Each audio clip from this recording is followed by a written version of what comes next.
পুজো মানে আড্ডা, পুজো মানে খাওয়া দাওয়া, হইচই আর হুল্লোড়। পুজো মানে বোধ হয় বাঙালির কাছে অনেক কিছু, অনেকটা আনন্দ, অনেকটা ভালো লাগা। কয়েকদিন যেমন বৃষ্টি হচ্ছে বলে আকাশটা দেখে অতটাও শরতের আকাশ মনে না হলেও, যেই একটু বৃষ্টিতে থামছে অমনি আকাশে সাদা মেঘের ভেলা ভেসে বেড়াচ্ছে। তো আমি ভাবলাম পুজোর স্পেশাল কয়েকটা রেসিপি নিয়ে চলে আসি। যেহেতু ষষ্ঠী থেকে প্রধান পুজোটা শুরু, এখন যদিও পুজোর 15 দিন আগে থেকেই উন্মাদনা চোখে পড়ার মতো হয়, কিন্তু খাবার দাবারটা মূলত আমরা ষষ্ঠী থেকে এনজয় করি। তো আজ নিয়ে চলে আসবো ষষ্ঠী স্পেশাল ডালপুরি, সাথে থাকছে পায়েস, যেটার রেসিপি আমি কিন্তু একটু পরে আপলোড করে দেবো। তাহলে আসুন বানিয়ে নেওয়া যাক। আর পুজো মানে অবশ্যই মিষ্টি করে সাজা, তার জন্যই একদম রেডি হয়ে নিয়েছি। আসুন তাহলে দেখে নিই। তো এখানে প্রথমে নিয়ে নিয়েছি 300 গ্রাম মতো চানা ডাল। আর ডালটা খুব ভালো করে ততক্ষণ পর্যন্ত ধুয়ে নেবো যতক্ষণ নয় সাদা জল বেরোনো বন্ধ হচ্ছে। তারপর ডালটা দিয়ে দেবো সেদ্ধ করতে। প্রেশার কুকারের ডাল দিয়ে দিয়েছি পরিমাণ মতো নুন। জল ঠিক ততটাই দেবো যাতে ডাল সেদ্ধ হওয়ার পর জল খুব বেশি বেঁচে না যায়, মোটামুটি সেদ্ধ হওয়ার সাথে সাথে জল যথেষ্ট কমে যায়। আর এরপর ময়দার ডো বানানোর জন্য নিয়ে নিয়েছি ময়দা। আপনারা চাইলে আটা আর ময়দা অর্ধেক অর্ধেক করে মিশিয়েও বানাতে পারেন। দিয়ে দিয়েছি ঘি আর তেল। এক্ষেত্রেও আপনারা চাইলে শুধুমাত্র তেল বা শুধুমাত্র ঘিতেই ময়ান দিতে পারেন। এবার অল্প একটু নুন চিনি মিশিয়ে ময়দাটা ভালো করে প্রথমে একটু মেখে নেব, আর তারপর অল্প অল্প জল দিয়ে ডোটা বানিয়ে নেব।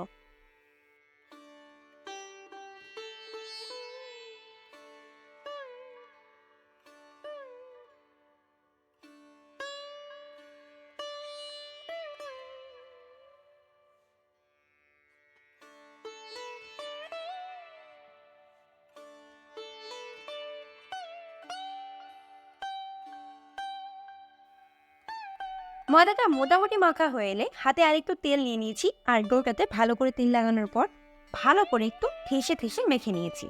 ময়দার এই ঠাসাটা যত ভালো হয় পুরি কিন্তু ততই ভালো হয়।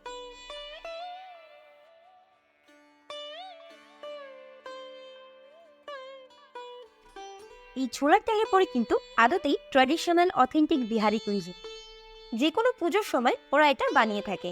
যদিও বর্তমানে কলকাতায় কিন্তু হর বখত এটা দেখতে পাওয়া যায়। আদা মাখা হয়ে গেলে তাতে একটু তেল লাগিয়ে আমি কিছুক্ষণের জন্য ওটা রেস্টে দিয়ে দেবো। আর ততক্ষণে এদিকে বানিয়ে নেবো একটা ভাজা মশলা। তাওয়া গরম হলে তাতে দিয়ে দিয়েছি 2টো শুকনো লঙ্কা, 4টে এলাচ, 2টো লবঙ্গ, মাঝারি চামচের 1 চামচ ধনে, 1 চামচ জিরে, হাফ চা চামচ জোয়ান, আর হাফ চা চামচ নুন। সবটা ভালো করে ড্রাই রোস্ট করে নেব। অন্যদিকে মোট 4টে সিটি দেওয়ার পর ডালটা একদম পারফেক্টলি সেদ্ধ হয়ে গেছে। তো প্রেশার কুকারের লিডটা খোলার পরই আমি একদম ডালটা হাতে নিয়ে একটু দেখে নিতে চাইছিলাম কতটা সেদ্ধ হয়েছে। সেদ্ধ তো দেখে নিয়েছিলাম, বাট হাতে যথেষ্ট গরম লেগেছিল। এবার ওই ডালটা পিষতে পাঠিয়ে দেবো। আর এদিকে কড়াই দিয়ে দিয়েছি খানিকটা সাদা তেল, তাতে দিয়ে দিয়েছি হলুদ আর লঙ্কার গুঁড়ো। আর ডালটাও একদম পেশা কমপ্লিট। এবারে একদম স্মুথ করে পিষে নেওয়া ডালটা কড়াই তুলে দেবো।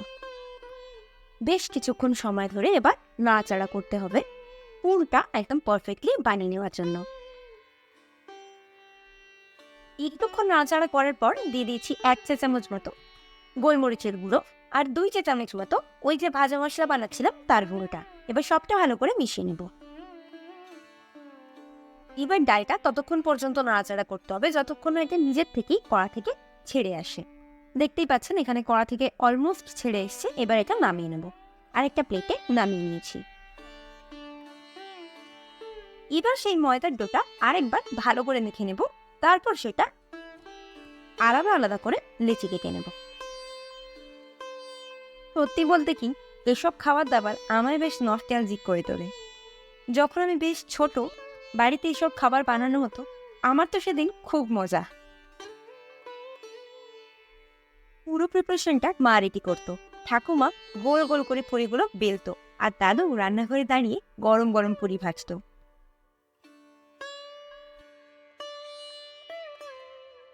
তো আপনারা দেখতেই পাচ্ছেন মোটামুটি আমি কতটা সাইজের করে কেটে নিয়েছি এক একটা লেচি। এবার আপনারা কতটা বড় পুরি চাইছেন বা কতটা মোটা চাইছেন তার উপরে ডিপেন্ড করবে এই লিচির মাপগুলো।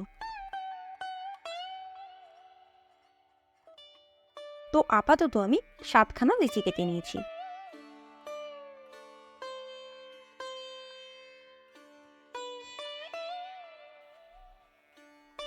লিচি তুলে প্রথমে গোল করে নিয়েছি, আর তারপরে এরকম বাটির মতো করে নেব। যারা একদম প্রথমবার বানাচ্ছেন তারা একটু ভালো করে দেখবেন, কাজটা খুব একটা কঠিন না। কিন্তু যদি ভাবেন কিভাবে বাটি বানাবো, বাহ বেশ চাপের ব্যাপার তো, তাহলে কিন্তু এটা সত্যিই চাপ দাঁড়াবে। কিন্তু একটু যত্ন করে দেখলে আর আরেকটু যত্ন নিয়ে বানাতে চেষ্টা করলে একদমই কঠিন হবে না। বাটিটা তৈরি হয়ে গেলে বেশ অনেকটা পুর নিয়েছি, আর সেটা এভাবে মাঝখানে রেখে দেবো। তারপর চামচ দিয়ে সবটা ভালো করে একটু ভেতরের দিকে প্রেস করবো। তো যদি হাত দিয়ে করি তাহলে যেটা হয়, হাতের মধ্যে লেগে যায়, আবার ভিতরের দিকে সবটা ভালো করে ঢুকতেও চায় না। ওর চেয়ে চামচ দিয়ে করাটা অনেক সুবিধার।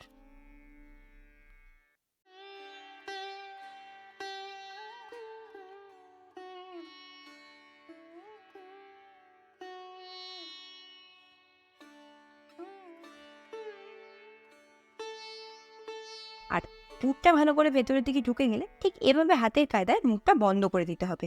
অবশ্যই ভালো করে বন্ধ করতে হবে, নাহলে বেলার সময় মুখটা খুলে যাবে।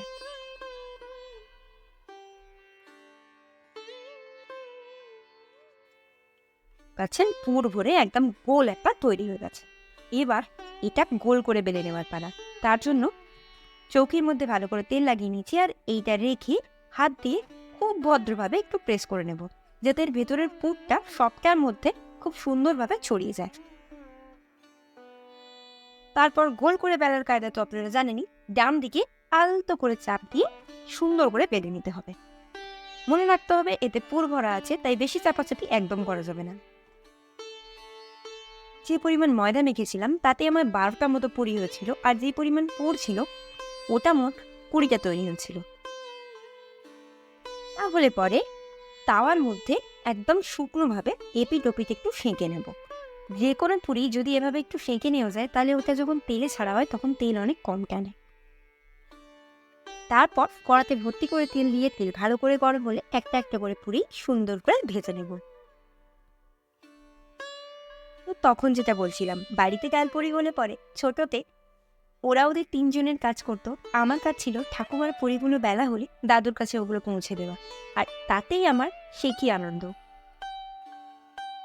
আপাতত আমার বেশ কয়েকটা পুরি ভাজা হয়ে গেছে, আর এবার প্লেটটা সাজানো যাক।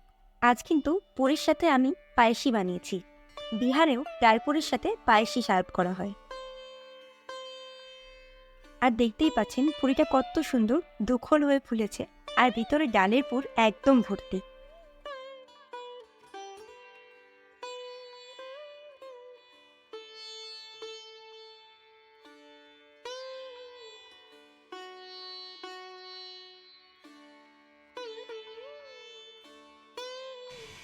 সম্পূর্ণ রেসিপিটা নিশ্চয়ই দেখে নিয়েছেন।